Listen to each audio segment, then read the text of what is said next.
Assalamualaikum warahmatullahi wabarakatuh. Waalaikumsalam. Alhamdulillah wassalatu wassalamu ala Rasulillah wa ala alihi wa sahbihi wa man wala.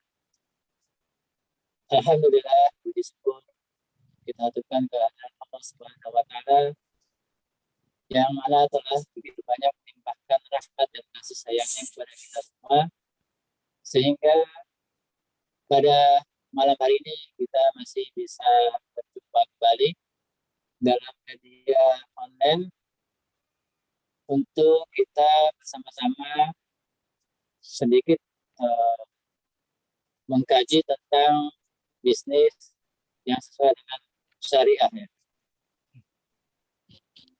Sebelumnya kami ingin memperkenalkan bahwa ini adalah acara dari Tijari. Tijari adalah divisi bisnis dari alumni POM ETA ya, alumni POM ETA. Nanti di sini di Tijari insyaallah akan berkumpul buat produsen-produsen ya. Jadi kita di sini nanti akan insyaallah akan membuat suatu marketplace syariah ya. Jadi nanti dibutuhkan produsen-produsen yang memenuhi syarat ya, tentunya memenuhi syarat dengan syariah yang ada ya. Pada kesempatan ini kita akan membahas bagaimana bisnis kuliner itu ya. Yang akan menghadirkan narasumber yaitu Bapak Hari Arianto selaku Ketua Alumni POM, yang mana beliau adalah seorang alumnus ITB yang hijrah dari perbankan jadi pengusaha kuliner ya. Dan sebagai host kita pada acara hari ini adalah Ustaz Widi. Beliau merupakan managing partner dari ETA ya. Baik, untuk mempersingkat waktu, kami persilahkan pada Ustaz Widi untuk memulai acaranya. Silakan. Jazakumullah khair. Suara masuk Pak Ari ya? Jelas Ustaz, insyaallah. Bismillah. Assalamualaikum warahmatullahi wabarakatuh. Waalaikumsalam. Alhamdulillahirabbil alamin, hamdan katsiran thayyiban mubarakan fi kama yuhibbu rabbuna wa yarda. Asyhadu an la ilaha illallah wa asyhadu anna Muhammadan abduhu wa rasuluh. Allahumma shalli ala Muhammad wa alihi washabbihi ajmain. Amma ba'du. Jazakumullah khair kepada Pak Hari atas penyelenggaraan kesempatan malam hari ini. Alhamdulillah, sebagaimana tadi diamanahkan, saya diminta untuk menjadi host bersama dengan tuan rumah nih ya, Pak Ari selaku pemimpin daripada alumni dan bisnisnya juga di bawah alumni. Ya, baik. Insya Allah selama 60 menit ke depan Pak Ari kita akan berdiskusi, semoga nanti bisa membawakan dan bisa menginspirasi kepada rekan-rekan yang lain yang ingin berbisnis berkaitan dengan topik hari ini kita kuliner insya Allah. Kebutuhan mendasar kita ya. Baik, kita coba sapa dahulu kepada narasumber kita hari ini sambil mengetes suara. Assalamualaikum Pak Ari. Waalaikumsalam warahmatullahi wabarakatuh Ustaz. Sehat antum? Alhamdulillah. Wah ini Pak Ari ini belum ditanya udah nanya duluan beliau. Ya. Biasanya anak moderator Ustaz. Jadi sama-sama moderator ngumpul ya. Iya. Ini jangan-jangan saling bertanya nanti. Ya. Betul, topiknya diganti aja Topiknya Ustaz. diganti. Baik. Tapi tadi pesannya Pak Hari, anak disuruh ngulitin antum kesariahan nih gimana nih? Kira-kira. Masya Allah. Masya Allah. Anak ya? cuman siswa. Anak cuman siswa POM di bawah antum, yang bisa anak jawab, jalan anak jawab. Baik. Hari ini tidak anak jawab di kelas nanti. Ya, rekan-rekan sekalian, hari ini adalah waktunya beliau untuk sharing kepada rekan-rekan yang lain. Nanti dipersilahkan kalau ada pertanyaan ya, kita coba absen dulu. Ada peserta paling senior nih Pak Ari. Ada yang NIP-nya 20. Ya, Pak Ari NIP-nya berapa? 21. Nah, 21 ini 20 Pak Ari. Nah, Rudi, Aki Rudi, bukan? banyak. Baik, coba kita Masya Allah. cari lagi yang NIP-nya paling tua 50 belum hadir nih kayaknya. Yang muda. Masih muda. Ya, jadi silakan absen ya yang punya kuliner nanti biar bisa berdiskusi. Kita coba challenge beliau dan mungkin sebelumnya kita bacakan dahulu ya profil beliau. Tadi sudah disampaikan bahwa beliau adalah ketua umum alumni, dalam hal ini membawa beberapa ketua. Beliau sebelumnya pernah bekerja sebagai asisten dosen, Masya Allah. Terus kemudian pernah di beberapa lembaga, termasuk konsultan, yang lama ini bekerja di kerja di bank, Pak. Pak, X-Bank juga ini. Aduh, Insya Allah. Oh iya, topik kita hijrah ya, hijrahnya Pak Arin. Nanti kita minta beliau cerita. Dari setelah itu kemudian menjadi wirausaha. Nah ini kita yang pengen gali ya. Jatuh bangunnya atau bangun terus. Ya, baik rekan-rekan yang punya bisnis kuliner silahkan absen ya, biar nanti beliau akan menjawab apabila ada pertanyaan-pertanyaan ya dari rekan-rekan terkait dengan bisnis kuliner nih. Justru saya di sini insya Allah justru ikut belajar juga ya untuk kuliner ini ya, kepada beliau. Setidaknya belajar cara makan kali ya. Kalau belajar kulinernya bisnisnya nantilah ya. Makanya antum mana undang ke sini. Insyaallah. Baik. Sebelumnya silahkan kenalkan dulu Pak Ari ya terkait dengan proses hijrahnya dulu nih atau secara pribadi, dan ini saya yakin rekan-rekan sekalian juga pengen tahu nih profil pribadi beliau. Bisnisnya mungkin juga boleh promosi di sini kayaknya Pak Ari, silahkan mungkin ada produk supaya nanti teman-teman yang lain juga sudah bisa berinteraksi. Ini ada yang absennya bagaimana? Oh absen ini bisnis antum, Pak Teddy. Cara absennya. Absen. Nah, silakan. Ya, gimana Pak Ari? Silakan bercerita. Baik. Bismillahirrahmanirrahim. Alhamdulillahillazi hadani lihaza wa ma kunna linahtadi yalla an hadanallah sadu la ilaha illallah wa la syarikalah wa sadana Muhammadan abduhu wa rasuluh wa ba'd. Taib, Ustadz, jazakallah khairan. Ana bagaimanapun adalah murid Ustadz di FOM. Kebetulan malam ini kepada rekan-rekan sekalian, rekan-rekan alumni, dengan rendah hati Ana menyatakan bahwa malam ini Ana dipilih sebagai pembicara pertama semata karena belum ada pembicara yang lain. Jadi bukan karena kompetensi atau maaf, ini ada akhwat yang on videonya, tolong di off-kan Bu. Tolong co-host ada akhwat yang on videonya. Sampai mana tadi? Ya, jadi insya Allah apa yang Ana akan sampaikan 60 menit ke depan mungkin adalah semata pengalaman Ana dalam usaha kuliner, dan insya Allah Ana berdoa agar dijauhkan dari ria dan ujub karena semata-mata ini sebagai ibrah kita bersama. Allahumma amin. Amin insya Allah. Taib, antum sebagai host mungkin memandu Ana atau Ana bercerita bebas nanti kemana-mana Ustadz. Mulai dari mana antum? Mulai dari kisah hijrah? Ya, sebenarnya kalau antum sudah ngabisin waktu sih saya lebih tugasnya udah selesai. Tapi nggak apa-apa lah kita ini. Coba Pak Ari mungkin ceritakan, ini kan teman-teman yang lain juga pengen hijrah gitu ya. Atau malah keluarganya kemarin juga di waktu interaktif ada yang pengen hijrah. Mungkin perlu apa sih, semangat kah? Atau sebenarnya hijrah itu hanya ketakutan saja sehingga orang-orang melakukan ini. Coba gimana? Bisa nggak di-share sedikit aja pengalaman hijrah? Baik, insyaallah kalau di-share banyak juga boleh Ustaz. Baik, sebetulnya dasar dari hijrah itu pertama tauhid ya. Tauhid harus kuat seperti halnya waktu Rasulullah mengharamkan khamar setelah 13 tahun dakwah. Dengan mudah khamar ditumpahkan. Kita sebagian besar orang ketika berada dalam zona nyaman seperti Ana ini, semua insya Allah mengacu kepada pengalaman Ana, jadi konsekuensinya tidak ada salah, tidak ada benar.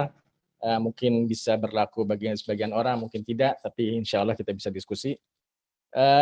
Ana waktu itu kebetulan lulusan teknik, tapi saat Ana lulus yang lagi viral adalah bekerja di bank. Betul, Ustadz. Ana waktu itu masih punya rasa nasionalis, jadi Ana tidak melamar ke bank asing, tapi ke bank nasional, saat itu mau go public. Bangga. Setelah 16... Waktu itu bangga juga ya? Kenapa, Ustadz? Waktu itu bangga dong berarti bisa itu. Ana lulus 5 lamaran hanya ke bank semua. Coba bayangkan. Setelah pengalaman Ana jadi dosen ditolak dan sebagainya. Qadarullah. Ana masuk hanya ke 5 bank, diterima di satu, kemudian diterima ke yang besar, yang karena mau go public, Ana pindah ke sana.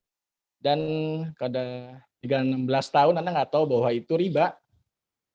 Ya, jadi salah satu ibroh bagi kita semua, kadang sekolah kita di sekolah terbaik, tapi bertolak belakang dengan pengetahuan kita tentang agama. Sehingga kalau Ana sekarang ditulis, agak segan sebenarnya Ustadz nulis alumnus ITB karena nggak ada relevansinya. Tapi suatu kelebihan jika antum semua bisa masuk ITB, dan jangan lupa tetap belajar tentang agama yang lebih penting. Setelah 16 tahun, karena antum kenal Pak Edi kemarin, dia meminjamkan buku Ana. Dari buku itulah Ana mendengarkan Radio Roja pada akhirnya dalam 1 bulan. Belum kenal Ustadz Irwandi. Jadi hanya dari Ustadz Yazid sama Ustadz Rahimahullah Harmenaro, beliau mengatakan riba. Ana belum tahu riba itu detailnya apa, tapi kerja di bank adalah riba. Setelah sebulan Ana resign. Masya Allah. Jadi Ana dengar, karena di Jakarta itu kebetulan Ana pegang nasabah Emerald. Emerald itu prioritas bankingnya ya. Afwan Ana menyebut merek. Dengan nasabah dengan 1 miliar ke atas. Di situ Ana baru sadar bahwa dengan riba semakin kaya seseorang, semakin bakhil, semakin memperhitungkan segala sesuatu yang seharusnya tidak memusingkan lagi gitu ya. Itu terlalu duniawi. Itu Ana sudah diajarkan oleh Allah masa-masa di mana riba itu terbukti memusnahkan, riba itu terbukti membuat orang galau, nanti dibangkitkan seperti orang kesurupan. Di dunia udah kerasa. Antum berputar di lingkaran setan sampai antum keluar dari titik itu baru bisa lihat bahwa itu riba dan harus ditinggalkan. Ya, alhamdulillah sahabat Ana yang ketua tiba meminjamkan buku.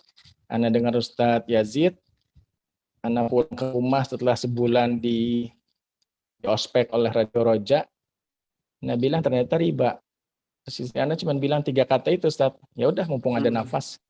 Nah, Ana bilang besoknya Ana resign. Udah, Ana keluar langsung sampai Hanover, dan 8 bulan dari Ana hijrah, Ana tidak berpenghasilan. Jadi kalau orang dulu Ana kerja, kalau ketemu pengusaha, antum enak tiap tanggal 25 tinggal terima. Kita pengusaha tiap tanggal 25 ketar-ketir bayar pegawai cukup atau enggak. Itu salah satu hal yang membuat kita reluctant atau segan untuk resign. Ini kan pekerjaan halal. Ntar anak istri lo mau makan apa? Daripada lo nganggur, mendingan lo kerja di bank. Sekarang kan sistem negaranya begini. Banyak bisikan-bisikan kalau yang kita tidak berilmu, ya sukar untuk mengambil keputusan. Tapi alhamdulillah dari Ana sejak kuliah, memang Ana Allah mudahkan mungkin pemahaman. Artinya Ana tidak pernah negatif melihat agama Islam, melihat orang berjenggot dulu waktu Ana belum ngaji pun, melihat Afwan ini ada yang resen nanti mungkin ya Bukti. Akhirnya resign Ustadz, gitu pengalaman Ana.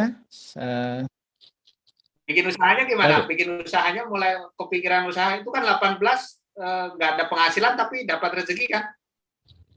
Masya Allah, dapat dong.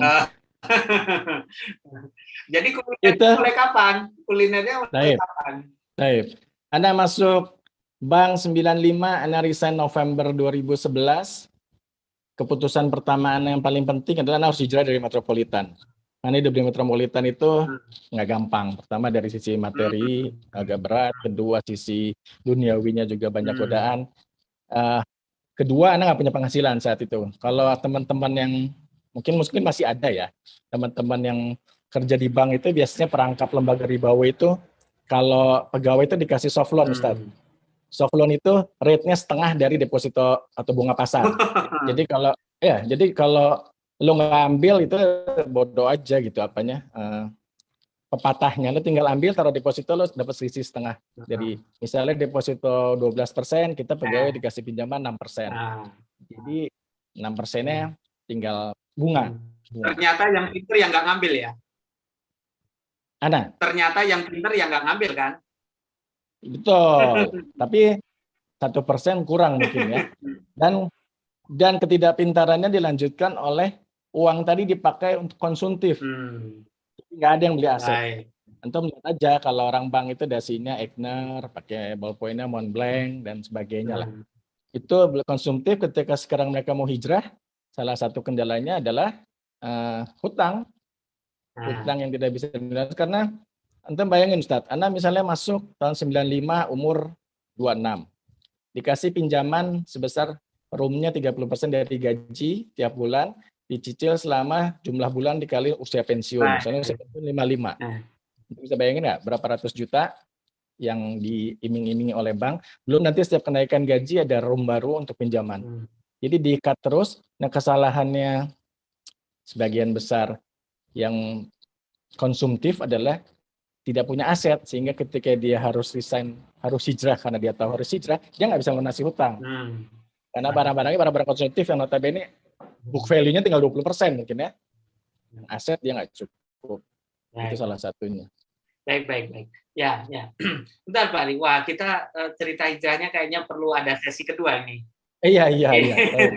Kita masuk ke kuliner. Ya, ini pertanyaan terkait kuliner udah banyak ini. Dari Tuban udah absen. Ya, dia udah nyiapin makan.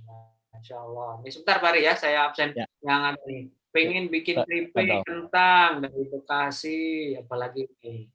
Wah, ini cerita juga. Keluar dari bank, sudah 3 tahun desain. Saat ini menjalani usaha kuliner di salah satu kolam pemancingan. Kolam pemancing. Waduh, ini. Bentar ya. Ini saya, ini ada yang mau usaha risol. Baik. Kayaknya gini, Tari. Kita perlu antum bercerita kenapa sih idenya itu kuliner pertama. Ya. Terus kedua, sebelum mulai itu niatnya apakah kuliner ini memang direncanakan atau sebenarnya memang antum udah ketemunya itu gitu. Ini kan antum terkait kuliner. Atau sebentar sebelum itu nggak ditampilkan produk antum? Ada yang bisa bantu share nggak ya di panitia jari? Tadi Anda udah kirim beberapa gambar, tapi sambil menunggu toh ya Ustaz. Pertama pertanyaannya memang betul, kenapa kuliner? Karena banyak pilihan. Waktu Anda masih di Jakarta, Anda sudah sebetulnya memutuskan untuk resign. Pemicu utamanya memang yang tadi. Tapi sudah kebayang dari benak Anda bahwa Anda nggak mau selamanya jadi pegawai. Memang harus berdagang seperti yang Rasulullah lakukan. Cuman Anda kepikir waktu itu apa? Anda nggak punya passion apa-apa. Kebayang waktu itu sempat sebelum pindah ke sini mau buka toko sepeda karena goes lagi viral. Atau Anda suka golf, jadi Anda pikir buka toko golf di sini yang belum banyak. Tapi ternyata itu nggak gampang. Initial capitalnya kan gede tuh. Ya, kedua, dia kalau nggak update barangnya, udah jadi barang mangkrak, kan nggak kecil. Kemudian yang Anda dan istrinya kan kebetulan hobinya makan. Jadi kami penggemar makan kuliner, apalagi yang besar di Bandung. Sampai akhirnya, ya Anda dulu suka ikut acara MasterChef lah kalau teman-teman tahu. Salah satu acara kuliner. Anda lihat di situ kok banyak gitu orang-orang kuliner yang make money gitu ya. Untuk gitu dengan bisnis kuliner. Sana keuntungannya pertama adalah untuk inventory-nya nggak usah besar. Ya, berbeda dengan sepeda atau peralatan golf tadi. Anda pikir kalau kuliner antum punya inventory barang sekitar 1-2 minggu ke depan diputar bisa dibeli lagi. nggak terlalu besar. Paling yang besar adalah biaya sewa atau lokasi. Anda pikir kuliner waktu itu pertama marginnya menarik, kedua passion Anda di kuliner. Tapi kuliner Karena hobi makan. Pak Ari, bukan masak. Afan keputus suaranya Ya, Ustaz? tapi passion antum kan makan, bukan masak. Betul, passion Anda makan. Sehingga pertanyaan berikutnya, lo makan aja ngapain nggak ngasilin, kan sayang. Keahlian lo makan, menciptakan rasa, pengalaman makan di mana-mana, tahu sehingga bisa menjadi bekal. Karena di benak Anda tetap kalau antum mau melakukan sesuatu paling bagus adalah sesuai passion ya. Ya, ke sepeda, nggak hobi sepeda. Nggak tahu tentang dunia sepeda. Ke golf Anda hobi tapi nggak tahu mengenai harga-harga peralatan dan Anda berpikir margin itu nggak sebesar kuliner. Kuliner kalau Anda pikir bisa 300-400%. Baik. Itu jadi, kenapa Anda pilih kuliner. Baik Pak Ari, berarti syaratnya adalah bahwa yang pertama itu memang passion kita di bisnis itu gitu ya. Ustadz kalau boleh ini pengalaman Anda saja ya, bukan syarat baku ya.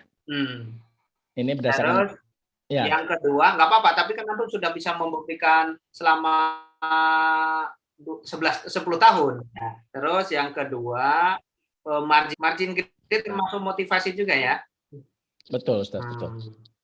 Terkait dengan kemampuan memasak dulu, apakah seorang pengusaha kuliner butuh punya skill memasak? Sebetulnya mitos kalau skill itu bakat. Anda lebih percaya semua bisa dipelajari. Anda nggak bisa masak sama sekali, tapi Anda belajar. Apalagi sekarang udah ada YouTube, udah ada banyak acara kuliner, udah banyak resep. Kita dengan teknologi mudah gitu untuk belajar. Yang kedua, kalau Anda selalu ditanya resepnya apa, passion memang. Seasoning dan cinta, respect sama makanan buat pelanggan itu adalah yang paling penting dalam kuliner. Antum nggak perlu khawatir dengan usaha online, karena kalau rasa dia akan dicari, Ustaz. Jadi Anda percaya sama itu, Anda daripada Anda habiskan uang, Anda nggak ada sekolah kuliner, daripada Anda pikir uang Anda masukkan untuk biaya sekolah kuliner, Anda belajar sendiri.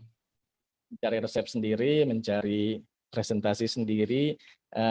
Ya salah satu kiat menekan biaya di awal, Ustaz. Semua Anda kerjakan sendiri. Baik, sekarang kita akan diskusi ininya, Pak Ari. Setelah tadi kan latar belakang antum memilih kuliner karena memang pertama ada passion ya. Sekarang mau tanya terkait dengan produknya ya. Jadi kalau di bisnis itu sebuah produk itu bisa diterima kalau dia itu berbeda dengan yang lain. Ya, artinya dia punya value, ya, value proposition. Kalau produk Pak Ari apa yang diunggulkan? Kan kuliner sebenarnya banyak, apalagi steak ini mungkin tidak semua orang bisa makan ya, mungkin zaman itu ya, mungkin gitu. Apa yang membedakan? Apalagi bukan di Pekanbaru misalnya, pada daerah sana memang seperti itu atau gimana? Baik. Ini menarik juga pemikiran Anda di awal. Alhamdulillah Anda tertolong lagi oleh Ustadz Erwandi pada kajian beliau di salah satu radio. Jadi memang ketika menentukan sesuatu pilihannya antum mau ikut yang lagi ramai di pasar dengan banyak kompetitor atau antum mau membuat sesuatu yang mungkin eksklusif tapi bisa menghasilkan. Itu terserah kita. Misalnya kita mau ikut jualan rumah makan Padang bisa. Atau antum mau sesuatu yang perlu skill sendiri. Nah, kebetulan kalau steak, Anda hobi makan steak dulu waktu di Jakarta ya. Dan setelah Anda lihat di Pekanbaru, pasarnya memang menarik di kelas bawah sama di kelas atas di hotel. Jadi belum ada steak yang impor tapi harganya bukan harga hotel gitu. Kedua, Anda berpikir waktu itu susah nggak ya jualan steak di tempat yang seperti ini? Dulu Anda pikir juga kenapa orang ada sales mobil Jaguar gitu. Dia harus jual 1-2 mobil aja susah, ini dengan jualan Kijang 20 sebulan dia bisa. Tapi keberhasilan menjual 2 Jaguar mungkin sama dengan 20 Kijang. Effortnya berbeda, hasilnya mungkin bisa sama. Nah, Anda dengar salah satu kajian Ustadz, bagus waktu itu, Anda belum ketemu beliau, tapi Anda udah familiar dengan suara beliau di radio. Antum nggak perlu khawatir misalnya ada akhwat, tolong di off-kan videonya. Antum nggak usah khawatir bagi yang pakai niqab misalnya, karena takut nggak dapat jodoh. Ternyata udah ada segmennya Ustadz. Orang-orang yang berniqab itu udah punya segmen suaminya siapa. Yang dikiaskan oleh Ustadz adalah saat itu yang menarik harga minuman kemasan botol. Dengan spek yang sama, ada minuman botol tersebut dijual 5.000 mungkin di Car Free Day, atau antum ada juga yang mau beli 35.000 di lobi hotel. Artinya kalau kita ikhtiar, rezeki itu nggak akan ditukar. Jadi antum mau jalanin yang mana? Yang menurut antum suka, yang penting kita ikhtiar sama Allah, rezekinya udah insya Allah ditakar. Baik. Jadi itu aja ada pemikiran Anda. Tadi kalau dari sisi segmen memang Pekanbaru ya kotanya orang kaya ya, kira-kira begitu. Nah berarti antum segmennya memang di kelas itu, Pak. Ana nggak pernah berpikir itu, Ustaz. Malah justru Ana pikir Pekanbaru berbeda dengan Jakarta ya. Pekanbaru populasi kita 1,3 siang malam. Jakarta penduduk siang 12 juta, penduduk malam 8 juta. Itu pun tahun 2010. Mungkin sekarang udah berubah. Artinya kalau antum buka kuliner atau Bandung penduduk weekend jauh di atas daripada penduduk weekday. Jadi antum kalau buka kuliner di Bandung atau Jakarta, consumer base antum lebih besar. Anda lihat waktu di Jakarta itu restoran steak itu yang Anda ngobrol 1.000 porsi semalam ya. Itu orang hijrah juga. Karena di Jakarta memang level hidupnya berbeda. Jadi Anda lihat sendiri lah kalau orang-orang makan steak itu tidak harus berpenghasilan tinggi. Kebalikan dengan Pekanbaru, Ustaz. Anda lihat waktu itu Pekanbaru ini yang banyak di jalan Ampera. Tapi Amperanya bukan Ampera kayak di Bandung ya. Di sini Amperanya Ampera rumah makan Padang yang 6.000 sampai 7.000. Jadi di awal kita buka ini survive banget.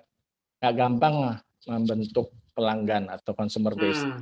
Sehingga Anda pikir sempat waktu itu kayaknya salah nih. Anda salah nih usaha steak. Sempat Anda apa istilahnya perbanyak menu yang non steak waktu tahun 2012. Akhirnya setelah ini sebetulnya fase Anda 3, Ustaz. Anda punya 3 brand dengan fase yang berbeda, dengan siklus yang berbeda.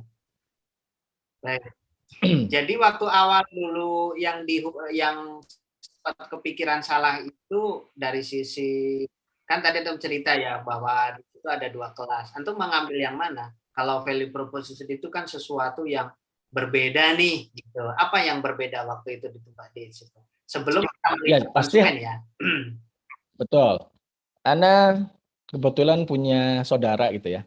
Dia chef di sebuah hotel bintang 5.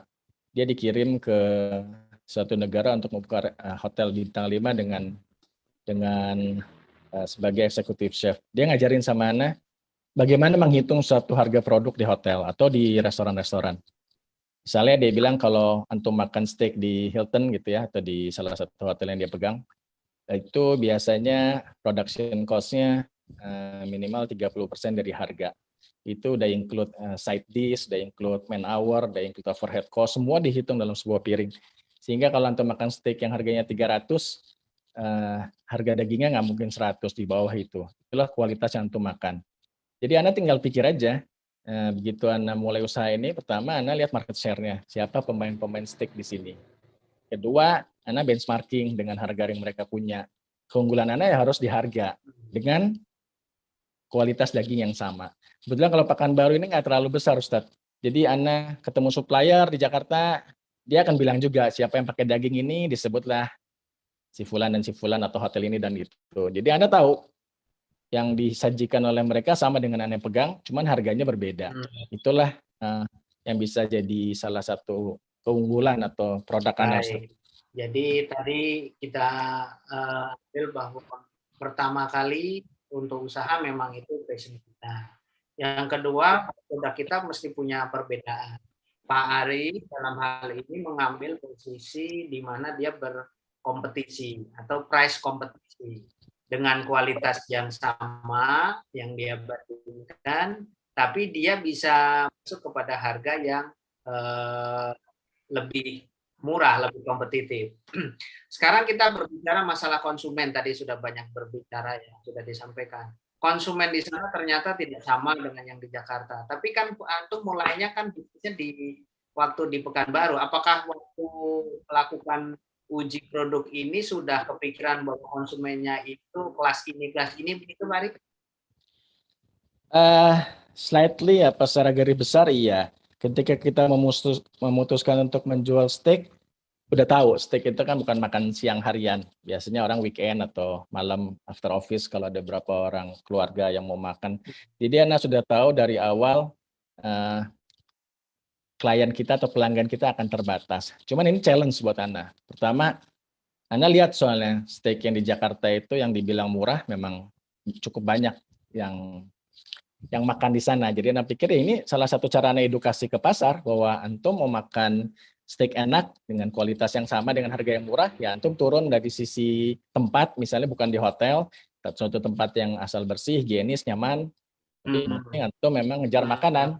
Jadi memang ada beberapa orang, kalau Anda lihat dari bisnis berdagang ini, ada beberapa orang yang membeli produk karena produknya itu sendiri atau karena siapa yang jualan, Ustadz. Jadi kalau kita sebagai entrepreneur atau pengusaha, Anda membangun hospitality, segala macam respect kepada tamu dengan sebenarnya gampang dengan pegangan hadis memuliakan tamu. Kalau Anda kan steakhouse-nya kan harfiah, Ustadz. Steakhouse yang di house gitu ya. Steakhouse itu kan biasanya restoran steak. Kalau Anda restoran steak yang di rumah. Jadi Anda bisa mengimplementasikan konsep tadi. Sehingga lambat laun sekarang sudah terbangun dalam 3 tahun, angkanya di luar yang kita duga. Pelanggan kita punya. Baik. Alhamdulillah.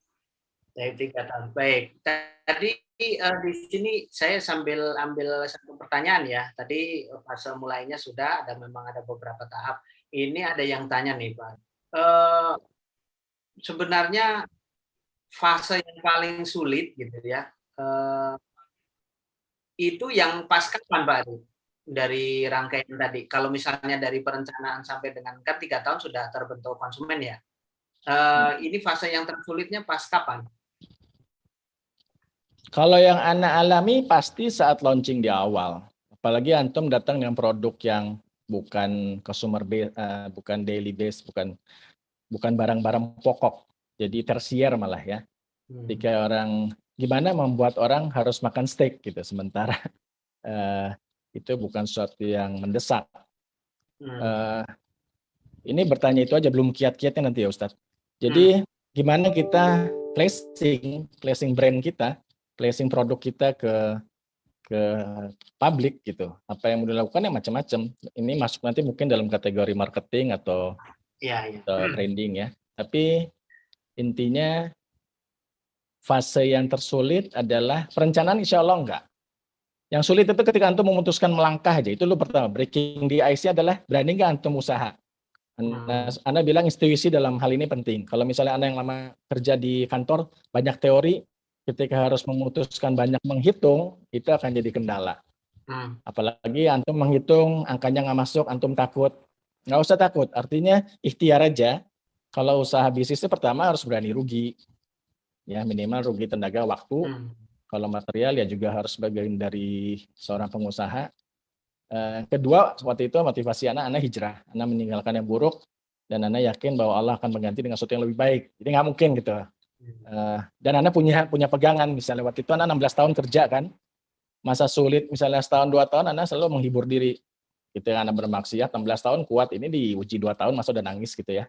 Itu salah satu yang bisa memicu atau memacu mental anak sebagai penghapus dosa gitu misalnya. Cuman kalau dalam hal perencanaan, insya Allah enggak.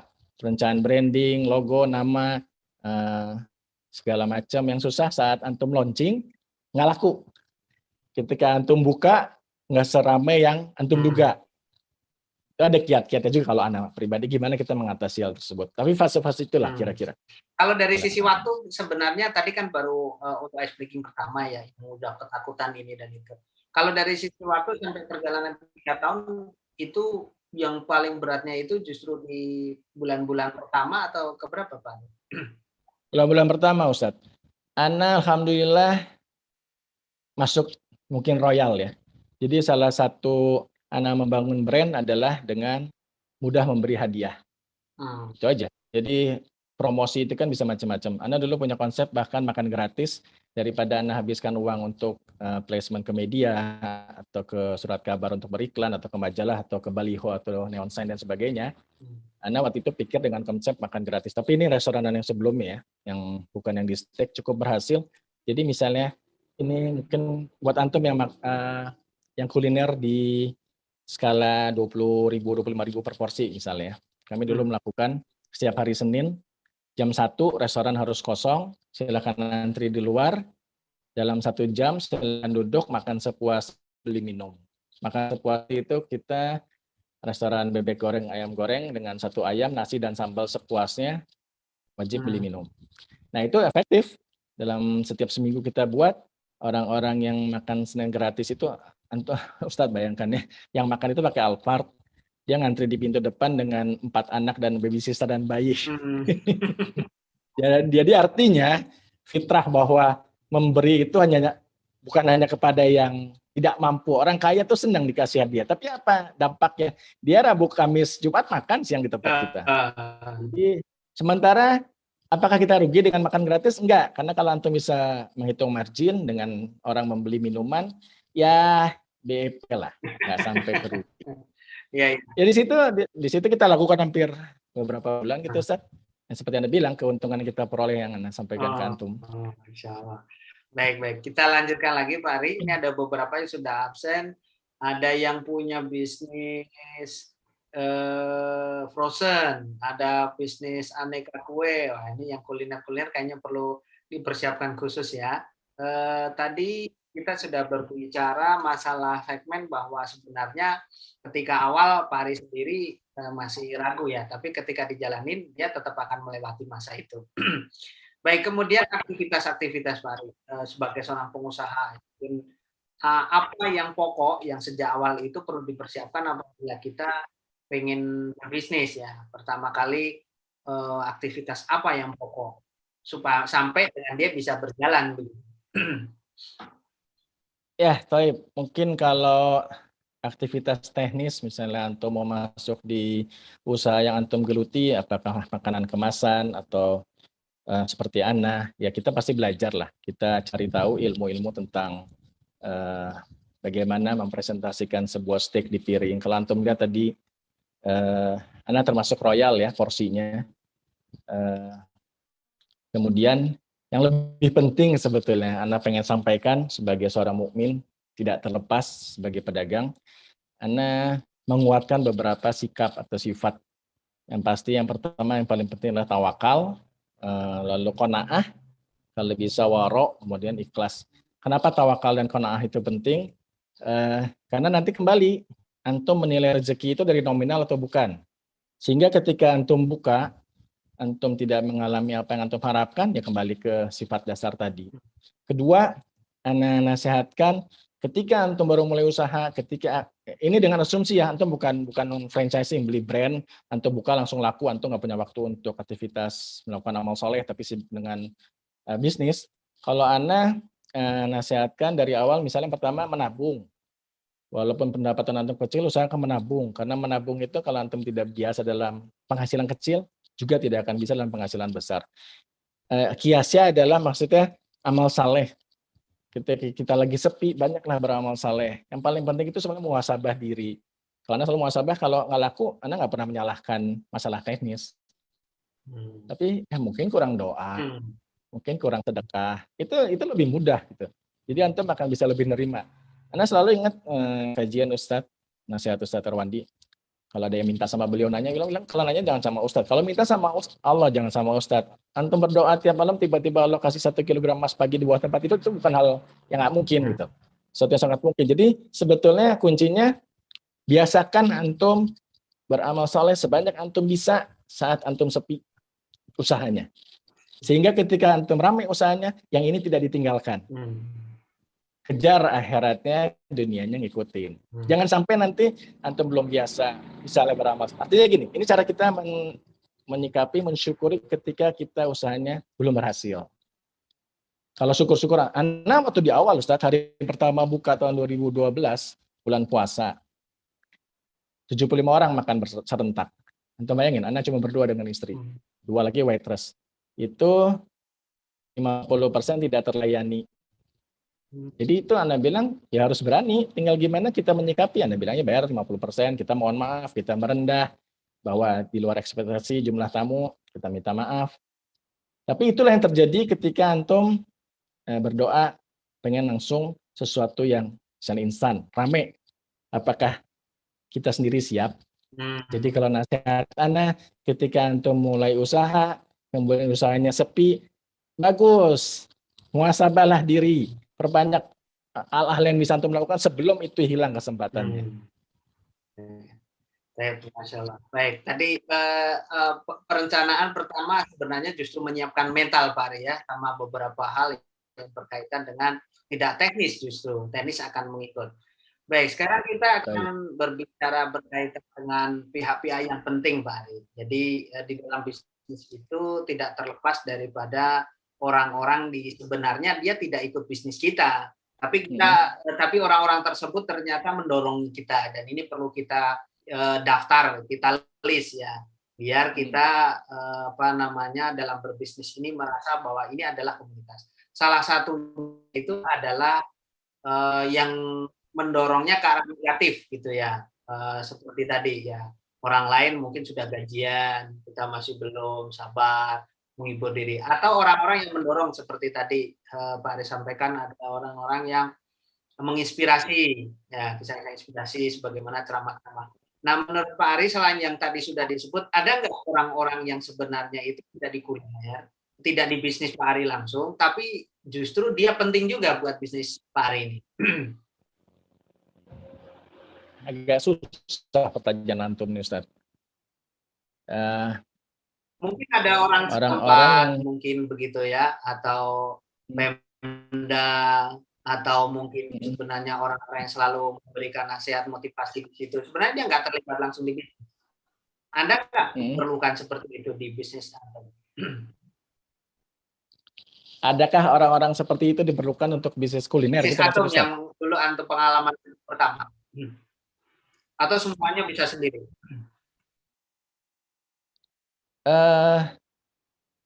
Kayak gini nih, misalnya kayak gini Pak Ari. Bisnis kuliner kalau misalnya umum kan orang tentu ada tiba-tiba ada kuliner baru masuk, orang lain kan pasti juga nggak suka gitu ya. Dia akan melakukan segala upaya biar dia tidak maju. Mungkin aja kan seperti itu. Berarti ada orang-orang yang penting yang harus kita perhatikan. Atau ada orang-orang yang mendorong kita menjadi semangat begitu ya. Seperti itu. Nah, mungkin bisa diingat. Ada sih, Ustadz. Kalau persaingan lalu mereka melakukan sesuatu yang klinis gitu ya, atau orang-orang yang sebenarnya memotivasi Ana walaupun dia tidak terlibat langsung dalam bisnis Ana gitu kan? Kalau pasti sih motivasi Ana pertama emang harus mencari nafkah sebagai kepala keluarga. Mau tidak mau sebagai seorang laki-laki mencari nafkah, memang kita dituntut untuk kreatif mencari apa yang bisa kita kerjakan. Terus terang kalau Ana banyak belajar, Ana beruntung ketika Ana hijrah, Ana banyak mendengarkan kajian dari ustadz-ustadz. Yang salah satunya peran yang paling Ana rasakan sampai sekarang itu peran Ustadz Erwandi. Dari kajian-kajian beliau, Ana dulu selalu hadir di kajian beliau di TV Roja pagi. Tapi dulu belum ada FB ya, miss, nggak bisa lihat rekaman. Sekarang alhamdulillah udah ada fanpage-nya di FB Roja, jadi bisa lihat recordingnya. Menurut Ana satu sosok yang berperan secara langsung tapi Ustadz tidak merasa beliau. Kemudian kalau Ustadz bilang persaingan secara apa tadi, sihir gitu? Iya, mungkin dia akan mengganggu. Ada. Mungkin begitu. Ada. Provokasi bisa juga. Kan ada kalanya seperti itu ya. Kadang-kadang orang.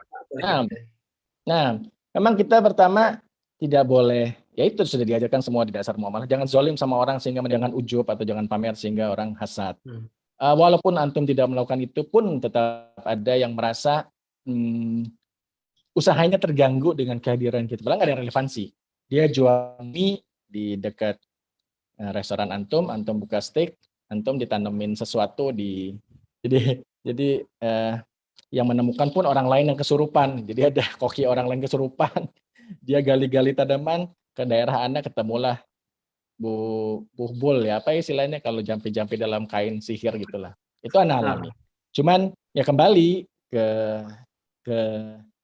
fondasi kita sebagai mukmin kan ada zikir pagi petang ya, itu senjata paling ampuh, zikir pagi petang, doa.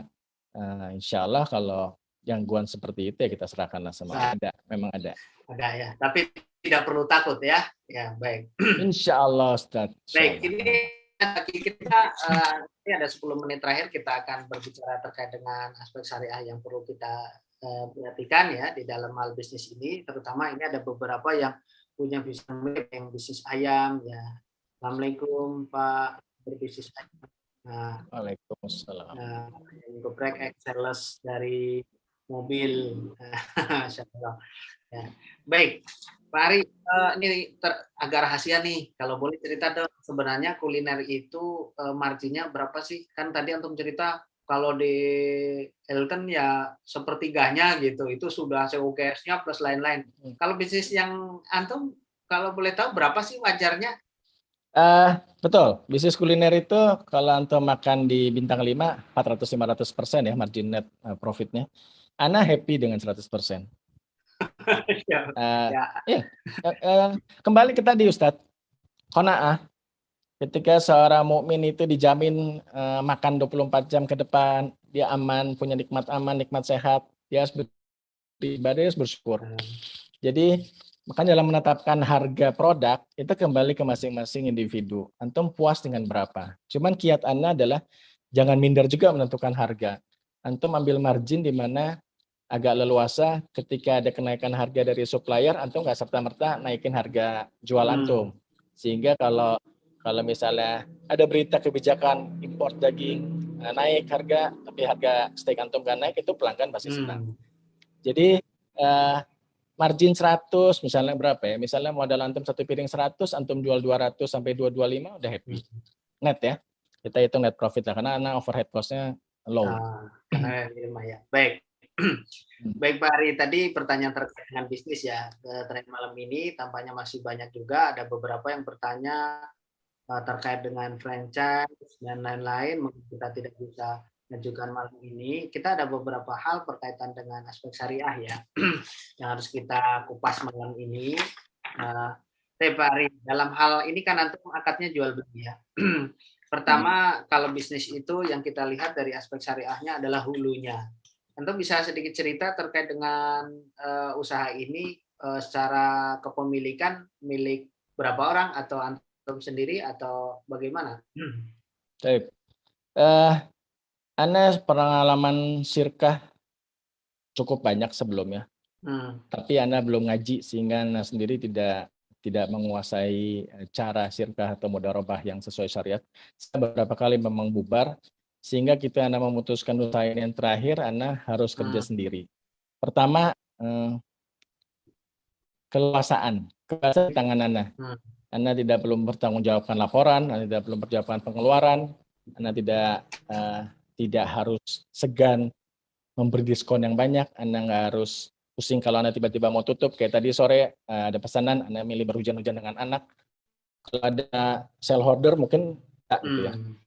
Jadi dari awal untuk yang beberapa usaha terakhir ini Anda self financing gitu, Anda nggak ada pinjaman riba, itu juga jadi nasihat. Jangan tergiur dengan pinjaman riba. Selalu mulai dengan apa yang kita punya. Kalau kita punya terbatas, nggak usah khawatir dengan online. Sounding dulu produk antum. Kalau antum punya kualitas, cukup dengan doa. Insya Allah nggak perlu repot dengan segala medsos. Medsos itu betul membantu, tapi itu bukan intinya. Ini adalah itu Ustaz. Mengenai financing, seperti antum bilang dari hulu, mungkin akad Anda dengan supplier gitu, maksud antum? Ya, nah ini yang kedua. Dalam secara syariat kita perlu mempelajari berkaitan dengan sumber pengeluaran ya. Kalau di bisnis itu ada namanya cost structure. Dalam pengeluaran uang ini kan kita berakad dengan orang lain. Akad apa saja yang dipakai untuk pengeluaran uang itu? Taib. Karena Anda ini sendiri, maka Anda tidak terikat akad apa-apa dengan orang lain. Anda kalau bahan kan Anda jual beli putus dengan supplier ya. Cash, supplier cash. Ada dua sistem. Ada yang cash and carry suppliernya, ada yang memberikan term of payment itu misalnya 2 minggu. Jadi Anda akadnya hutang. Jadi mereka supply barang daging impor kan karena untuk nasi pada tenor hari ke-14 misalnya. Berarti ini ilmu PWMM 02-nya udah kepake sekarang ya, jual beli. Sebelum mana, ini kan sebetulnya hikmah dan demi Ustadz. Karena dulu ngejerat kemana-mana susah, sekarang Allah kasih mungkin sehari ada 3 kajian online, ditambah POM. Makanya Anda bersyukur sekali. Sekalipun antum 5-6 tahun di bisnis, kalau belum ikut POM, pasti ketemu sesuatu yang kita masih salah lakukan. Alhamdulillah dengan POM ini banyak koreksi atau setidaknya ilmu yang Anda dapat untuk memperbaiki akad-akad yang Anda lakukan, Ustaz. Masya Allah tadi ya. Jadi para kaum muslimin sekalian ya, rekan-rekan sekalian, kalau berbisnis ya sebagaimana tadi disampaikan, beliau yang sudah berbisnis sudah terbukti berjalan, tetap saja menemukan hal-hal yang harus kita perbaiki, dan ini salah satu hikmahnya bahwa kita harus terus belajar ya. Dalam syariat ini tidak pernah ada berhentinya merasa sudah cukup belajar, sudah puput ya, tidak ada. Jadi kita terus belajar. Baik, yang ketiga Pak Ari, terkait dengan bisnis kan ada di dalam bisnis itu ada yang disebut dengan revenue stream. Secara syariat kita juga harus mempelajari apakah perpindahan harta dari orang lain ke tempat kita itu melalui akad yang syar'i. Ya. Artinya kita mendapatkan, kalau dari sisi Pak Ari, pendapatannya hanya dari jualan saja, dengan hukum jual beli, atau ada yang lain? Mungkin saya nyewakan sesuatu atau apa, ada nggak? Dalam bisnis kuliner hanya jual beli, Ustadz. Yang Anda pelajari dari POM sekarang yang menarik adalah penggunaan take away ya. Kalau selama ini, kalau take away kan pakai gosen.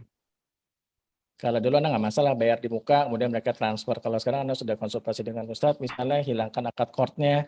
Jadi Anda mengedukasi. Salah satu yang Anda senang dengan usaha sendiri ini, selain kita pertama berilmu, kedua kita bisa berdakwah. Jadi misalnya kita mengajarkan kepada pembeli mana yang sesuai syariat. Kalau Anda secara akad dengan pembeli, ini kan istisna ya. Dari sekian ribu bil mungkin ya, hanya satu Ustadz yang membatalkan. Jadi dia kalau istisna itu kan ketika dia pesan Anda pesan 4 steak ABC gitu, nanti Anda on the way ke sana, Anda sudah buat itu kan sudah akad kan? Karena istisna. Ada yang membatalkan, tapi hanya satu, alhamdulillah. Dia Anda pikir ya uzur lah, mungkin orang yang belum berilmu. Ini cuman dine in. Oh, dine in. Ya, jadi kalau Anda sebetulnya punya satu yang unik yang Anda lupa cerita, Anda menggunakan SIM reservasi. Jadi orang untuk makan di tempat Anda, dia harus reservasi untuk dia menuliskan menu apa yang dia pilih. Pertama tujuannya Anda menghindari antrian yang banyak di dalam rumah, apalagi dalam masjid. Kedua, membuat mereka nyaman, tidak perlu lama menunggu. Mereka datang, Anda tinggal bakar steak atau goreng french fries yang 10 menit, mereka makan, mereka bisa pulang. Jadi kualitas standar pelayanannya juga kita jaga. Nah ini kan, jadi mereka telepon dari rumahnya, Pak, saya on the way ke sana segera. Misalnya pesan yang US deploy 2, Samoan 2, yang 2 lagi apa, kan sudah terjadi akad kan? Wah ini udah praktek ya, ini. Iya, Anda bilang terserah, antum mau transfer, nggak masalah. Yang penting sudah terjadi akad saat di sini. Kadang ada setelah makan, ada yang transfer sebelum makan. Anda bebas. Yang penting Anda lihat kalau tidak ada yang melanggar syariat, Anda nasihati. Ngobrol Ustaz, Anda tuh membuat steakhouse ini berbeda adalah koneksi antara pelanggan dengan owner. Jadi kalau mereka datang, saat Anda menyajikan, menyambut, saat mereka pulang, kita selalu membuat obrolan sekaligus survei.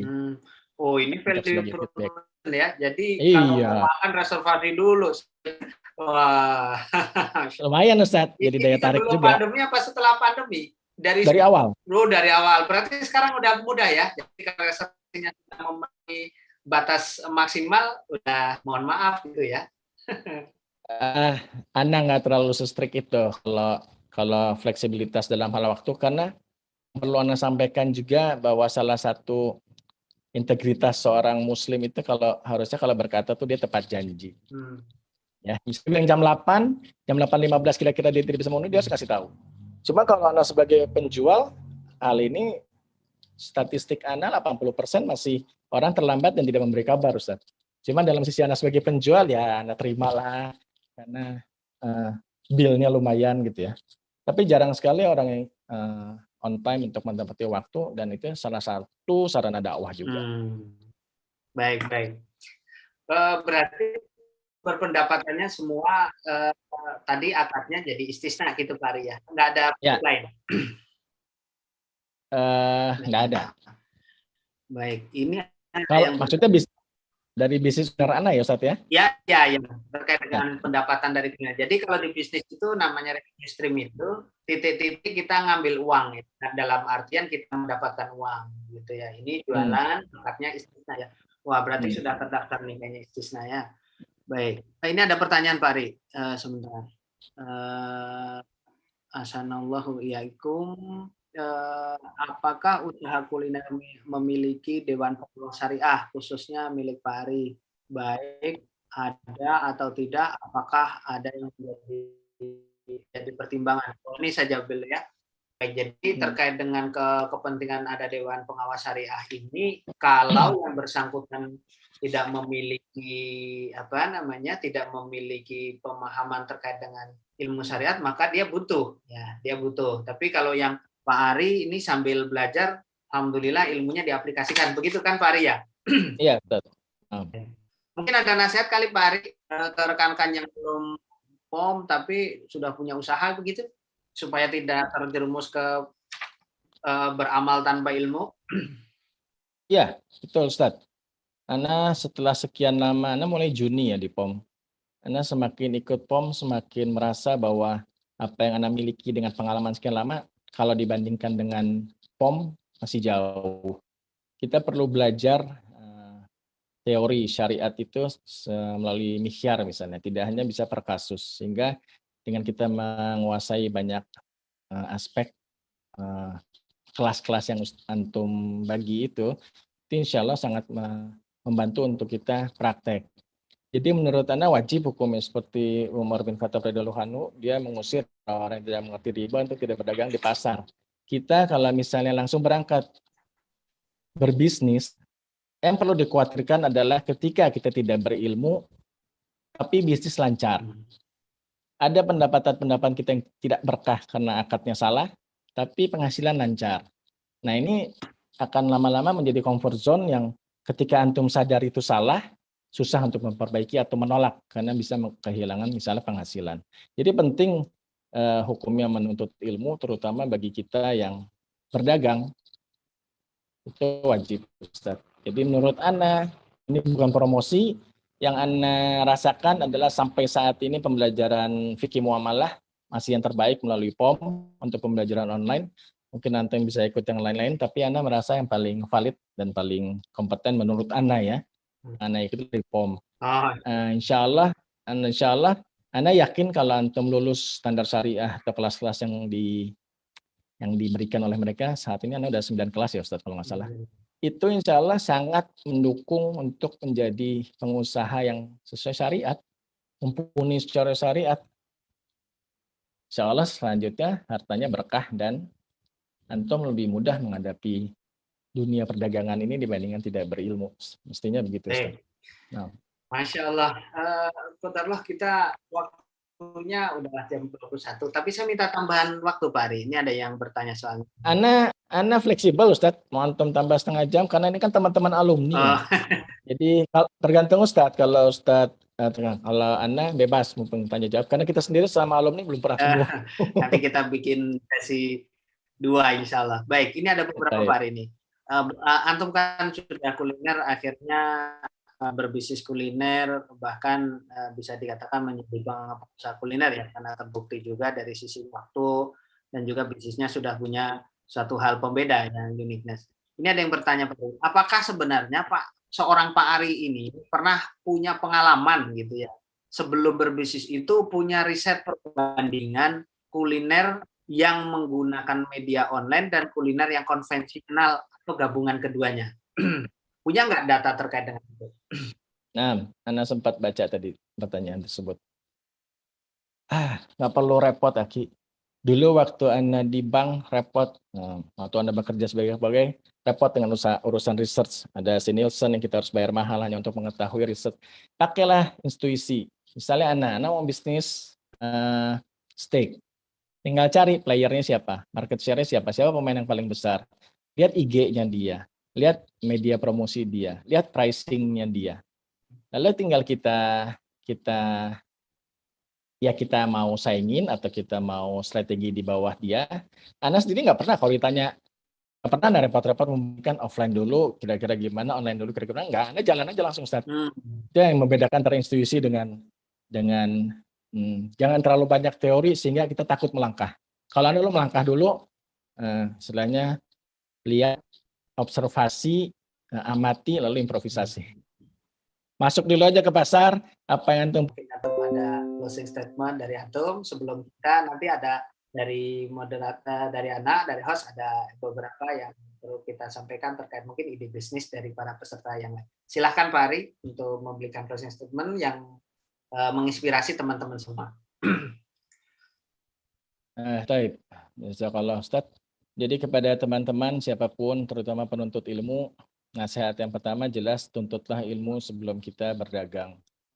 Kemudian untuk memulai suatu usaha, melangkahlah ikhtiar dengan Allah Subhanahu wa taala.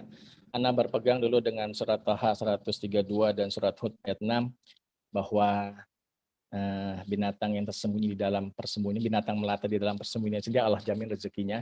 Apalagi kita manusia yang merupakan makhluk sempurna dari Allah, tidak mungkin Allah tidak jamin rezekinya. Melangkahlah untuk melakukan sesuatu, jangan terlalu banyak takut. Kemudian syukuri nikmat-nikmat yang ada, nikmat bahwa kita masih bisa berdagang, nikmat bahwa kita bisa menuntut ilmu, nikmat bahwa kita dalam keadaan raya aman. Dengan nikmat-nikmat kita yang ada, ambil langkah yang lebih strategis untuk memulai usaha. Jadi nasihatannya, melangkah saja, tidak usah takut dengan kegagalan. Jangan tergiur dengan pinjaman riba. Mulailah dengan apa yang antum punya, perlahan tapi halal.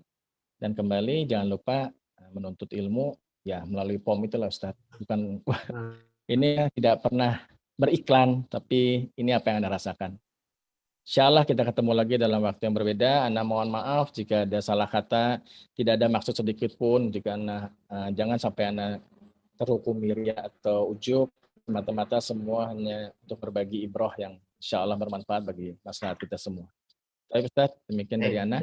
Jazakallah khairan. Baik, jazakumullah khair kepada Pak Ari atas sharingnya dan semoga yang beliau ceritakan bisa menginspirasi kepada kita semua dan alhamdulillah beliau sudah diberikan nikmat oleh Allah berupa menekuni bisnis ini dan sudah berjalan cukup lama, artinya bisnis ini sudah melewati beberapa fase, tapi mungkin memang dari kesempatan yang pendek ini tidak bisa mengeksplor semua ya dengan yang beliau lakukan.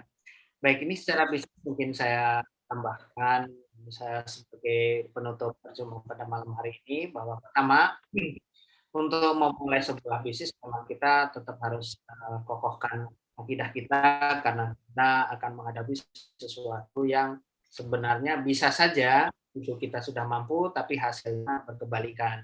Atau begitu juga sebenarnya kita itu tidak mampu lama tapi Allah berkehendak bahwa itu bisa menjadi bagian daripada perjalanan hidup kita ini dalam hal memperoleh rezeki. Nah, dalam bisnis ada yang disebut dengan bisnis model, jadi yang bukan produknya itu. Ya. Produknya itu harus punya nilai lebih di mata konsumen. Konsumen itu perlu kita gambarkan bahwa nanti akan berjualan di mana.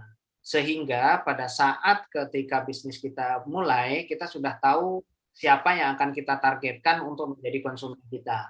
Ala kulihal bisa dapat, bisa tidak ya, tapi ini sesuatu yang wajibnya untuk dilakukan. Nah, kemudian dalam berbisnis ada beberapa hal yang harus diperhatikan agar bisnis tadi berputar antara produk Anda sampai ke konsumen begitu terus ya.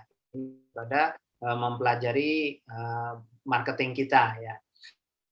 Untuk mencapai itu kita membutuhkan beberapa hal. Pertama ada orang-orang yang bahwa dia itu sebisi kita, isi semangat kita, mempengaruhi kita seperti itu. Ada yang sifatnya mendorong, ada yang sifatnya juga menahan, menghalangi kita. Nah di situ ada nanti ada beberapa hal aktivitas yang Anda harus ketahui, yaitu rencanakan item-item yang harus Anda lakukan dalam berbisnis. Jadi berbisnis kuliner tentu mulai dari produknya apa, belinya di mana, masaknya kapan, nyajikinya kapan, dan ini pasti. Jadi aktivitas sampai dengan satu putaran Anda mengeluarkan uang sampai dapat uang itu, maka tulis, ya, sehingga nanti di kemudian waktu tidak menimbulkan kebingungan, ya.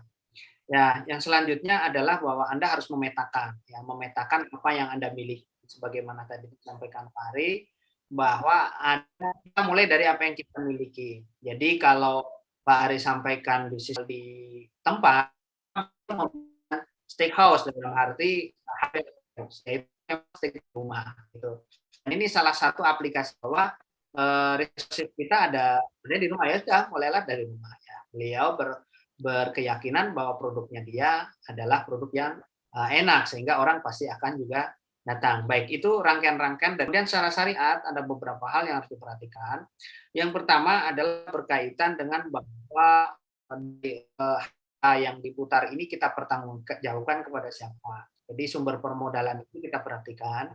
Jangan sampai niat Anda, niat yang semangat, kemudian merasa keyakinan, tapi Anda mengambil harta orang lain dengan sirka, sebagaimana dicontohkan, justru akan menimbulkan musibah, ya. Jadi akhirnya ini akan memberatkan. Maka kalau belum memiliki kemampuan untuk menghitung bagi hasil dan bagi rugi kepada investor, maka jangan lakukan, ya. Karena yakin Anda pasti akan terjerumus, ya, terjerumus ke dalam kebinasaan. Karena ini bagian daripada kekurangan Anda dan Anda nekat gitu, ya, maka dibayar di dunia, ya. Kemudian yang kedua berkaitan dengan Anda akan memiliki kewajiban, yaitu membayar. Maka akad-akad membayar ini Anda harus pelajarin, Anda harus siapkan. Paling mudah adalah akad sifatnya jual beli, baik itu beli barang ataupun beli jasa. Yang selanjutnya, setelah Anda punya uang, Anda keluarkan, Anda akan punya hak untuk mendapatkan. Nah, akad apa yang Anda pakai, yang Anda gunakan untuk mendapatkan uang ini adalah akad-akad yang wajib Anda ketahui, ya. Dalam hal ini, contohnya tadi karena ini proses pembuatan dan beliau sudah sampaikan bahwa ini adalah akad istisna, di mana dia proses pemesanan pada saat proses sudah mengikat. Tapi mungkin bisnis yang lain tidak seperti itu. Seperti barang ready, jadi Anda menjual ketika barang sudah dimiliki. Nah, ini adalah poin-poin bagi Bapak dan Ibu, rekan-rekan sekalian yang harus diperhatikan di dalam hal membangun bisnis secara syar'i, baik itu kuliner maupun yang lain. Dan itu, ya, alhamdulillah, semoga tadi kita sampaikan bermanfaat buat kita semua, dan kita akhiri pertemuan malam hari ini dengan kafaratul majlis. Subhanakallahumma bihamdik, asyhadu an la ilaha illa anta, astaghfiruka wa atubu ilaik. Assalamualaikum warahmatullahi wabarakatuh. Waalaikumsalam warahmatullahi wabarakatuh. Jazakallah khairan Ustaz.